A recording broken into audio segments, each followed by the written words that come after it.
Hello everyone, welcome to knowledge bite.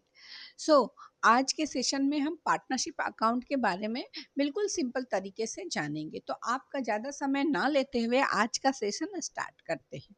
Partnership account 1932। तो partnership का मतलब है कि जब दो या दो से ज़्यादा लोग मिलकर आपस में मिलकर कोई बिजनेस करने का निर्णय लेते हैं। ये एग्रीमेंट लिखित या मौखिक दोनों तौर पर हो सकता है। तो पार्टनरशिप में कुछ चीज़ें आती हैं, जैसे उनका एडमिशन, रिटायरमेंट, डेथ, इंसॉल्वेंसी। तो चलिए हम आगे इनको देखते हैं। एडमिशन से स्टार्ट करते हैं। एडमिशन, जब कोई नया पार्टनर आता है, मतलब ग्रुप में नया दोस्त ऐड हो गया। क्या होता है जब कोई नया आता है? तो नया प्रॉफिट शेयरिंग रेशियो बनता है। पहले ए और बी 1:1 में बांटते थे, अभी सी आ गया है तो अब 1:1:1 हो जाएगा। फिर क्या होगा? फिर गुडविल का हिसाब होगा। पुरानी दुकान के नाम और इज्जत है तो नया बंदा उसका फायदा तो उठाएगा, तो पैसे देगा वो उसके लिए। इसको गुडविल बोलते हैं, जो वो नया पार्टनर देता है। नया पार्टनर्स या तो कैश देगा या अपने हिस्से को का कट देगा। फिर आता है एसेट्स और लायबिलिटीज रिवैल्यू होते हैं। हो सकता है कि जो सामान की कीमत बढ़ गई हो, उसका प्रॉफिट और लॉस पुराने पार्टनर्स बांट लेंगे। कैपिटल एडजस्ट होता है, नया बंदा अपना पैसा लेकर आएगा। फिर इसकी जर्नल एंट्री क्या होगी?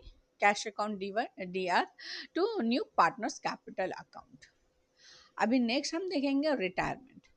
कोई पार्टनर्स अगर छोड़ गया या हाँ छोड़ गया, रिटायर हो गया, तो मतलब कि कोई दोस्त ग्रुप से अलग हो गया। पर दुकान को तो चलाना है ना भाई, तो इसके अंदर क्या होगा? बचे हुए पार्टनर्स का नया रेशियो बनेगा। जैसे कि ए बी सी थे 1:1:1 में, बी चला गया है तो अब ए और सी 1:1 के रेशियो में अपना प्रॉफिट एंड लॉस को शेयर करेंगे। रिटायर होने वाले को पैसा देना है, उसके तीन पैसे बनते हैं। उनके तीन तरीके के पैसे बनते हैं। क्या क्या? कैपिटल प्लस प्रॉफिट में हिस्सा होगा, गुडविल में हिस्सा होगा, एंड एसेट्स को रिवैल्यू होने पर प्रॉफिट में हिस्सा मिलेगा। पेमेंट कैसे होगा? ये तो एक साथ कैश या फिर किश्तों में।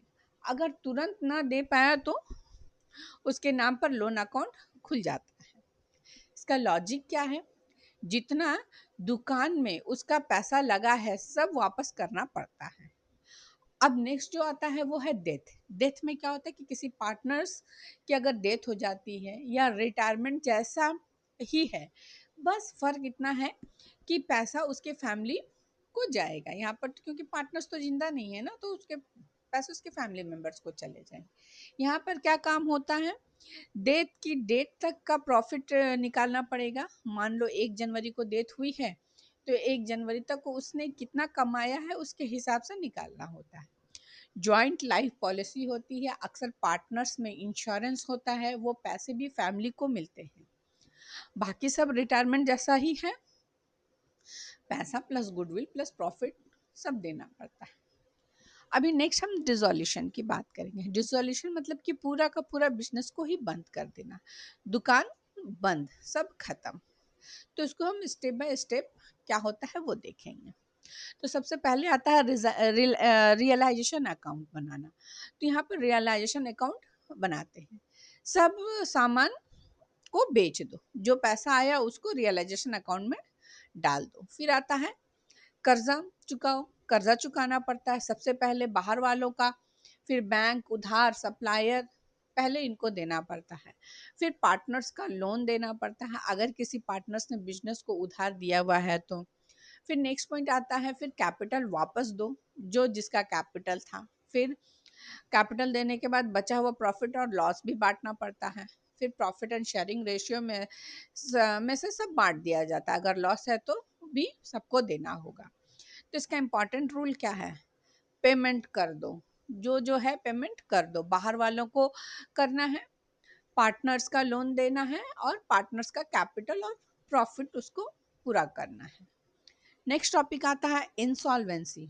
कोई पार्टनर्स कंगाल हो जाता है, तब क्या करेंगे? मतलब पार्टनर्स के पास अपना उधार चुकाने तक का भी पैसा नहीं है, तो उस केस में हम क्या करते हैं? उस केस में भी बहुत सारी चीज़ें करनी होती हैं। तो केस नंबर 1 में हम देखते हैं फॉर्म जो है फर्म इंसॉल्वेंट हो गया, दुकान के पास ही पैसा नहीं है, तो बाहर वालों को वो पूरा पैसा कैसे देगा, नहीं दे पाएगा।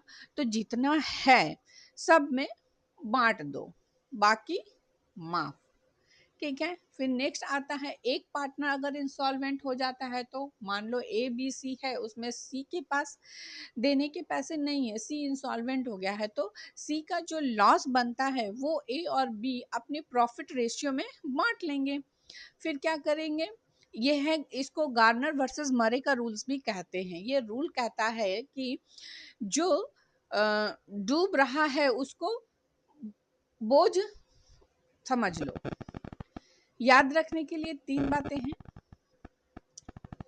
जैसे कि नंबर वन स्टार्ट करते हैं, एडमिशन, नया ratio plus goodwill plus revaluation, retirement या डेथ, तो जाने वाले को पेमेंट प्लस नया रेशियो, डिसोल्यूशन, सब बैंड प्लस कर्जा पहले दे दो फिर कैपिटल बाद में। इंसॉल्वेंसी में क्या करेंगे, पैसे नहीं हो तो लॉस दूसरे पार्टनर्स उठाएंगे। तो उम्मीद करती हूँ आज का सेशन पसंद आया होगा, तो प्लीज़ हमें लाइक और सब्सक्राइब करना ना भूलें। Thank you.